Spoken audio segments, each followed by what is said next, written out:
నమస్తే, welcome to money మంత్ర. నేను మీ మాధురి. ఈరోజు మనతో పాటు ఉన్నారు శ్రీ డాక్టర్ ఆచార్య అనంత కృష్ణ స్వామి గారు. నమస్తే సార్. నమస్కారం అమ్మా.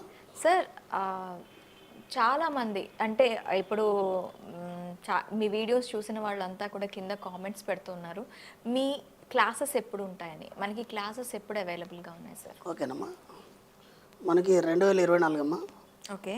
మనకి నవంబర్లో ఈ 24 తారీఖు మనకి హైదరాబాద్లో ఉంటుందమ్మా. ఓకే. అలాగే 1 డిసెంబర్ వచ్చి రాజమండ్రిలో ఉంటుంది. ఓకే. 8 డిసెంబర్ వచ్చి మళ్ళీ విజయవాడలో ఉంటుంది. ఓకే. అలాగే మనకి స్పెషల్ క్లాస్ ఒకటి ఉందమ్మా. డిసెంబర్ 22 స్పెషల్ క్లాస్ గురించి నేను మళ్ళీ మాట్లాడతాను. ఎందుకంటే స్పెషల్ క్లాస్ అంటే స్పెషల్గానే ఉంటుంది. ఓకేనమ్మా. ఆ తర్వాత 29 డిసెంబర్ వచ్చి అనంతపూర్లో ఉంటుంది. మళ్ళీ 5th జనవరి వచ్చి మనకు దుబాయ్లో క్లాస్ ఉంటుంది. ఓకే. లాస్ట్ ఇయర్ కూడా మనం దుబాయ్లో క్లాస్ చేసాం. చాలామంది అడుగుతున్నారు కాబట్టి మీ అందరి కోసం మళ్ళీ ఒకసారి దుబాయ్లో క్లాస్ పెట్టుకుంటున్నాం. Okay sir, congratulations. ఇంత మంచి సక్సెస్ మీరు చేస్తున్నారు. ప్రతి ఒక్కరిని కూడాను ధనవంతులు చేయడానికి మీరు వాళ్ళని ప్రోత్సహించి ప్రేరేపించి వాళ్ళని ముందు నడిపిస్తున్నారు. ఇప్పటికీ ఒక డౌట్ ఏంటి అంటే, ఒక కామన్ మ్యాన్, ఒక రిక్షా లాగేవాడు కానీ, అలాగే ఆటో వాళ్ళు కానీ, లేదు అంటే మన క్యాబ్ డ్రైవర్స్ కానీ, కొంతమంది ఇంకా అలా అలా అక్కడి వరకే ఉండిపోతున్నారు. మనీని మీరు సంపాదించడం చాలా ఈజీ అంటున్నారు. చాలా డబ్బు సంపాదించడం చాలా సులువు చేసాం మనం. కాకపోతే ఈ డబ్బు సంపాదించడంలో చాలా మంది మేము చాలా కష్టపడుతున్నాము అంటున్నారు. అసలు దీన్ని మీ కాన్సెప్ట్ ఏంటి? మనీ అంత ఈజీగా ఎలా వస్తుంది కష్టపడకుండా? ఇక్కడ విచిత్రం ఏంటమ్మా అంటే, ఫస్ట్ మీరు కష్టపడితేనే డబ్బు వస్తుందంటే కష్టం వస్తుంది. కష్టపడితేనే డబ్బు వస్తున్నప్పుడు ముందు కష్టం చేయాలి కాబట్టి ముందు కష్టం వస్తుంది. కాబట్టి మనం ఏం చేసామంటే మన సబ్జెక్ట్లో డబ్బు సంపాదించడం అతి సులువు. ఓకేనా అనుకున్నప్పుడు ఏమవుతుంది, అతి సులువుగా డబ్బు రావడం అనేది మొదలైంది. అంటే ఇక్కడ ఈ విశ్వం అనే కాన్సెప్ట్లో ఏముంటుందంటే, మీరు ఏదైతే కాషన్ ఇస్తారో అది మాత్రం విశ్వం తీసుకుంటుంది. కాబట్టి మీరు సులువు అన్నప్పుడు సులువు అవుతుంది, హార్డ్ అన్నప్పుడు హార్డ్ అయిపోతుంది. ఓకేనా. ఒక చిన్న జోక్ చెప్తాను నేను. ఒక క్లయింట్ వచ్చాడు నా దగ్గరికి. ఆ క్లయింట్ వచ్చి అన్నాడు, మీరు ఇంత చెప్తున్నారు కదా బాగానే ఉంది, కానీ నాకు డౌట్ వచ్చిందండి. కష్టపడుతూ డబ్బు సంపాదిస్తాం మనం. ఓకేనా. దేనికోసం సంపాదిస్తాం? సుఖాల కోసం సంపాదిస్తాం. అంటే మనం ఆనందంగా ఉండడానికి, హ్యాపీగా ఉండడానికి, ఒక లగ్జరీ లైఫ్ జీవించడానికి దీనికోసం మనం సంపాదిస్తాం. ఇదంతా సంపాదించిన తర్వాత అది ఉంటుందా లేదా నాకు అది చెప్పండి అన్నాడు. ఓకే, ప్రశాంతత ఉండదు కదా.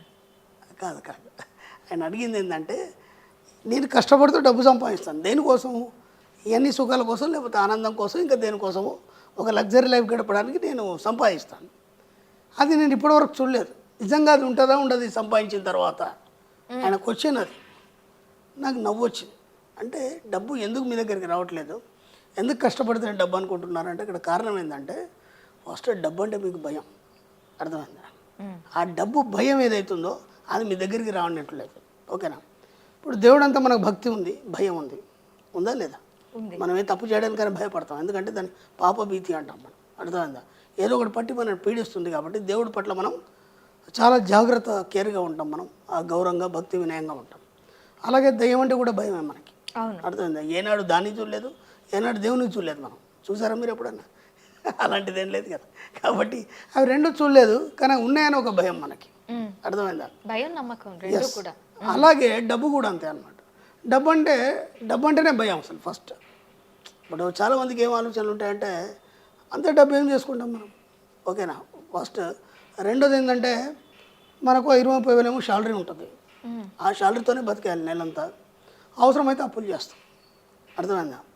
లేదు నేను అది ఇది అని చెప్పేసి నేను హడావుడిపడి ఏదో చేసేస్తానని చెప్పేసి అనుకుంటే మళ్ళీ అప్పుల పాలైపోతాను. మళ్ళీ దాని నుంచి నేను ఎలా గెట్ అని కావాలి. వీటన్నిటికీ ఈ సమస్యలన్నిటికీ మనం సమాధానం ఎన్నో వీడియోలో చెప్పాం, ఎన్నో క్లాసులో చెప్పాం. ఈరోజు రూపాయి లేని వాళ్ళు కూడా, లేదా కనీసం క్లాస్కి ఫీజు లేని వాళ్ళు కూడా ఈరోజు బ్రహ్మాండంగా సంపాదిస్తున్నారు. మన క్లాస్కి వచ్చిన తర్వాత, మన వీడియోలు చూసిన తర్వాత చాలామంది చాలా రకాలుగా సంపాదిస్తున్నారు. ఎందుకు సంపాదిస్తున్నారంటే, డబ్బు సంపాదించడం చాలా సులువు చేసాం మనం. Okay, first point. రెండు, డబ్బు నీ దగ్గరికి రాకపోవడానికి కారణం ఏంటంటే భయం. ఫస్ట్ నువ్వు అనుకోవాలి ఏంటంటే, నేను చాలా అతి సులువుగా డబ్బు సంపాదిస్తాను కూర్చున్న చోటు నుంచి. ఓకేనా. దీని మీద నేను స్టార్టింగ్లో వీడియోలు చేసినప్పుడు కూడా చాలా విమర్శలు వచ్చినాయి, కూర్చున్న దగ్గర డబ్బు ఎట్లా వస్తుంది. నేను ఏమన్నానంటే, డబ్బు గురించి నువ్వు అఫర్మేషన్ చేసినప్పుడు దానికి సంబంధించిన అవకాశాలు వస్తాయి మీ దగ్గరికి. ఓకే, అర్థమైందా? ఆ అవకాశాలు పునిపుచ్చుకుంటే డబ్బు వచ్చేస్తుంది. సింపుల్, నేను చెప్పేది అది. ఇక్కడ అతి సులువుగా డబ్బు ఎలా వస్తుందని ఫస్ట్ ఎవరికైనా మీరు అడిగిందే క్వశ్చన్కి ఆన్సర్ ఎవరికి తెలియదు. ఫస్ట్ అదే డౌట్ వస్తుంది మనకి, ఎలా వస్తుంది కూర్చుని దగ్గర డబ్బు? ఓకేనా, ఎన్నో ఎగ్జాంపుల్స్ ఉన్నాయి మన దగ్గర, ఎన్నో అచీవ్మెంట్స్ ఉన్నాయి, ఇన్స్టాలో ఉన్నాయి, చాలా వీడియోల్లో ఉన్నాయి. ఓపెన్గా అసలు చదువురాని వాళ్ళు కూడా ఈరోజు బాగా సంపాదిస్తున్నారు. అందరికీ మనం గ్రాటిట్యూడ్ అయిందని తెలిపినాం. ప్రతిదానికి మనం ఎలా మన క్రమశిక్షణ మన జీవితంలో మనం ఏమేమి మార్చుకుంటే డబ్బు వస్తుంది, ఇవన్నీ కూడా మనం చెప్పడం జరిగింది. ఇప్పుడు డబ్బు సంపాదించడం అనేది చాలా సులువైంది. ఈ మధ్య మీరు చాలా చూస్తున్నారు, ప్రముఖులు ఎంతోమంది మన రీల్స్లో వాటిలో కూడా చూస్తున్నారు, అందరూ డబ్బు గురించి మాట్లాడుతున్నారు. ఇంతకుముందు ఎవరు మాట్లాడలేదు. ఆధ్యాత్మికవేత్తలు కూడా డబ్బు గురించే మాట్లాడుతున్నారు, దేవుడి గురించి మాట్లాడలేదు ఎక్కువ. కాబట్టి డబ్బుకు చాలా ఇంపార్టెన్స్ అనేది వచ్చింది. ఎలా మన మనీ మంత్ర ద్వారా డబ్బుకు చాలా ఇంపార్టెన్స్ వచ్చింది. అందరూ సక్సెస్ అవుతున్నారు కాబట్టి దాన్ని పట్టుకున్నారు. కాబట్టి డబ్బు గురించి ఎప్పుడైతే ఆలోచిస్తామో డబ్బు వస్తుంది, కష్టం గురించి ఎప్పుడైతే ఆలోచిస్తామో కష్టం వస్తుంది. ఓకే, సో డబ్బు రావాలి అని ఆలోచించాలి. డబ్బు అంటే భయం ఉండదు. ఫస్ట్ భయం అంటే నీ దగ్గర డబ్బు రాదు. ఓకే, డబ్బు రాదు. ఎందుకంటే ఏమవుతుందంటే ఇప్పుడు మీరు నెలకు 30,000 సంపాదిస్తారు.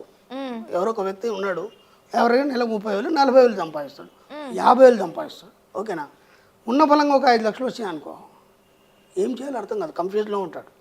అర్థమైందా? కాబట్టి ముందు నువ్వు 5 లక్షల 10 లక్షల ₹1,00,00,000 దానికి నువ్వు ప్రిపేర్ అయి ఉండాలి. ఎంత ప్రిపేర్ అయి ఉండాలంటే సపోజ్ ఒక ₹1,00,00,000 వచ్చాయి నీకు, ఆ ₹1,00,00,000 ఏం చేస్తావు అనేది ఐడియా ఉండాలి. లేకపోతే ఏమైపోద్ది, ఉండదు కూడా పోద్ది. కోనరాని క్రోర్పతిలో ఆ అబ్బాయి ఉన్న పొలంగా 5 కోట్లు గెలుచుకున్నాడు. చిన్న వయసు అబ్బాయిది. ఆ మనీ ఏం చేయాలనో తెలియదు. డబ్బు రాగానే అందరు ఫ్రెండ్స్ మాకు పార్టీ ఇయ్యరా అన్నాడు. వాళ్ళని ఎక్కడికో తింపాడు, పార్టీ ఇచ్చాడు. ఆ తర్వాత ఇన్వెస్టర్ చేయమని చెప్పేసి బోలెడు కంపెనీలు వచ్చినాయి అబ్బాయి దగ్గరికి. అసలు ఏం అవగాహన కూడా లేదు. ఎవడైతే చెప్తే అది తినేసి దీంట్లో పెట్టేశాడు. విత్ ఇన్ 6 monthsలో మళ్ళీ రూపాయి లేదు, మళ్ళీ అదే రోడ్డు పెట్టి అమ్ముకుంటున్నాడు. ఎందుకు నువ్వు అలాగే జరిగింది? అన్ని కోట్లు వచ్చి కూడా నువ్వు అక్కడ ఎందుకు ఉన్నావు మళ్ళీ అదే ప్లేస్లో? అంటే నీకు డబ్బు పట్ల అవగాహన లేదు, మేనేజ్ చేయడం తెలియదు. డబ్బు పట్ల అవగాహన లేదు ఫస్ట్. 2, డబ్బు అంటే భయం. అందుకని నీ దగ్గరికి రాదు, వచ్చినా ఉండదు. కాబట్టి ముందు డబ్బు రావాలనుకున్నప్పుడు మనం దాన్ని భయాన్ని తీసేయాలి. Okay sir. 2, డబ్బుని ప్రేమించాలి. ఓకే, అయితే నాకు డబ్బు మీద అవగాహన ఉంది, నేను డబ్బును ప్రేమిస్తున్నాను, నాకు డబ్బు వస్తే దాన్ని ఏం చేయాలో తెలుసు. ఇప్పుడు నా దగ్గర డబ్బు ఎలా వస్తుంది? డబ్బును ప్రేమించట్లేదు వారు. ఎందుకు ప్రేమించట్లేదు అంటే, ఇప్పుడు మీ ఇంట్లో ఒక పసిపాపు ఉంది. ఓకే, ఆ పసిపాపుని మీరు ఎంత లానగా దగ్గర తీసుకుంటారు, ఆప్యాయంగా ముద్దు పెట్టుకుంటారు. మీరు బయట ఉన్నా సరే ఫోన్ చేసి అడుగుతారు, పాప ఏం చేస్తుంది, పడుకుందా, తిందా లేదా, స్కూల్కి వెళ్ళిందా లేదా, ఇవన్నీ అడుగుతారా లేదా? మీరు ఎంత బిజీలో ఉన్నా అది మాత్రం మర్చిపోరు. అంటే మీరు అక్కడున్నా సరే ఆ పాప పట్ల మీ మనసు పట్టి ఉంచింది, దాన్ని ఎరక కలిగి ఉండడం అంటాం. నువ్వేం చేస్తున్నా సరే ఏదో ఒక టైంలో ఇంటికి ఫోన్ చేస్తే పాప ఎలా ఉంది, పడుకుందా లేదు, ఇవన్నీ అడుగుతాం. అంటే నీ భార్య పట్ల, నీ పిల్లల పట్ల నీకు ఎంత ప్రేమ బాధ్యతలు ఉన్నాయో అది నీ డబ్బు పట్ల నీకు లేదు. అందుకని నీ దగ్గరికి డబ్బు రావట్లేదు. ఇప్పుడు మీరు కేరింగ్ ఉండాలి అంటారు. కేరింగ్ ఉండడం కాదు, ప్రేమించాలి. డబ్బును ప్రేమించాలి. ఒక అమ్మాయిని ప్రేమిస్తేనే కదా నీకు వశం అవుతుంది. ఒక పసిపాపని ప్రేమిస్తేనే కదా నీ దగ్గరకు వస్తుంది. నువ్వు కోపంగా ఉన్నవానికైనా వస్తుంది, రాదు. మనం ఏం చేస్తామంటే డబ్బుని ఏనాడు కూడా ప్రేమతో చూడలేదు ఇప్పటివరకు. ఎందుకంటే ఇప్పుడు శాలరీ వచ్చింది, ఎప్పుడైతే ఆన్లైన్లోనే వస్తున్నాయని ఆన్లైన్లో కనీసం డబ్బు నువ్వు స్పర్శించావు ఎప్పుడన్నా? ఎందుకంటే ఆన్లైన్లో నీకు డబ్బు వస్తుంది, దాన్ని అందరికి స్ప్రెడ్ చేస్తున్నావు. కనీసం వచ్చినప్పుడు దానికి థ్యాంక్ చెప్పావు ఎప్పుడన్నా? శాలరీ వచ్చిందో 40,000 50,000, ఓ థ్యాంక్ యూ మనీ అని ఎప్పుడన్నా పప్పు తీసుకున్నావా? ఏనాడన్నా ఒక 500 నోట్లు ఇట్లా పట్టుకొని పప్పు తీసుకున్నావా? రూపాయి నోట్ని ఒక కాయని పట్టుకొని పప్పు తీసుకున్నావా?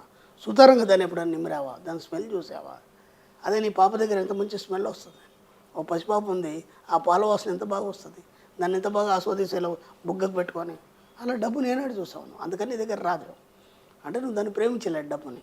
ఒక పసిపాపని ఎలాగైతే మనం ప్రేమిస్తామో, ఎలా చేస్తామో, ఎలా ఆప్యాయంగా చూస్తామో, 24 గంటలు దాని పట్ల ఎరక కలిగి ఉండి దాని గురించి ఆలోచించినప్పుడు ఆటోమేటిక్గా డబ్బు వస్తుంది. చూసారు కదా, డబ్బు ఎంత సులభంగా వస్తుంది. సులభంగా వచ్చిన దాన్ని మనం ఎలా చూసుకోవాలి, మన దగ్గర డబ్బు ఉండాలి అంటే మనం ఆ డబ్బుని ఎలా ప్రేమించాలో చాలా కళ్ళకు కట్టినట్టుగా వివరించారు గురుగారు. థ్యాంక్ యూ గురుగారు. థ్యాంక్ యూ అమ్మా.